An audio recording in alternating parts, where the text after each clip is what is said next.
Жеке менин оюм саламаттык сактоо системасын өзгөртүш керек. Толук кандуу реформа. Кереги жок анализдердин эчтекесинин кереги жок. Кереги жоктордун мына илгери андай эле көп биз анализ тапшырган эмеспиз. Азыр необоснованный анализдерди биринчиден көп тапшырабыз. Анан азыр бардыгыбыз айтып атпайбызбы, эмне үчүн ушундай бала төрөлдү? Биздин азыр тема ошол болуп атпайбы?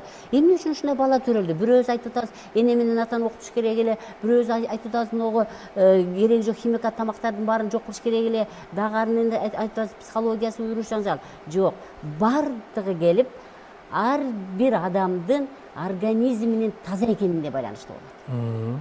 Мына урматтуу мекендештер, мен дайым эле ушул сүрөтүмө кошо көтөрө жүрөм да. Бул кандын ичинде, кан тамырдын ичиндеги кандын элементтери да. Ген мунугунун ичинде болот да. Көрдүңөрбү? Кандын ичинде. Кан тамырдын ичиндеги эритроциттин ичинде да. Эми карагыла. Ушул кан ушундай таза болбойт. Мен 10 жылдык практикамда күнүгө 4-5 адам көргөндө дагы 10 жылда мен канча деген адамды көрдүм. Эч бир адамдын каны таза болуп келгенин көргөн жокмун. Хорошо, психологиясы жакшы, экөө тең урушкан жок, сүйүштү, анализдердин тапшырып баары таза. Бирок эмне үчүн ошондой бала төрөлүп калды? Эмне үчүн каны таза болбойт?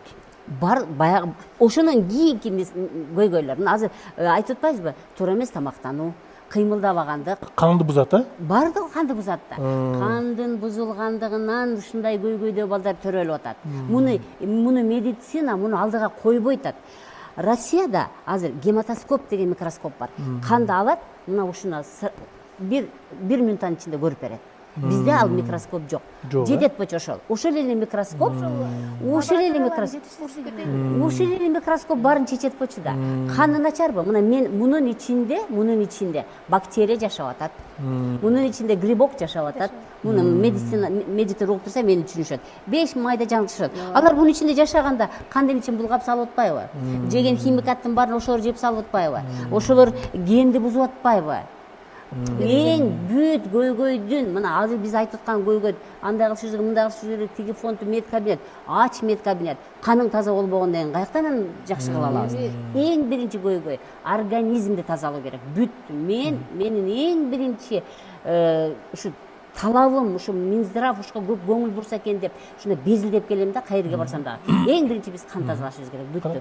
Анан бала жакшы төрөлөт. Эми канды тазалаш үчүн сиз эмнени предлагать этесиз? Гематоскоп деген микроскоп бар. Бизде микроскоптор 100 эле. Практический врач колдонуш керек. Мына Россияда гематоскоп деген микроскопсуз бир да врач кабыл албайт. Отурасыз, каныңызды көрүп берет. Канды көргөндөн кийин сиз өзүңүз чөчүп кетесиз.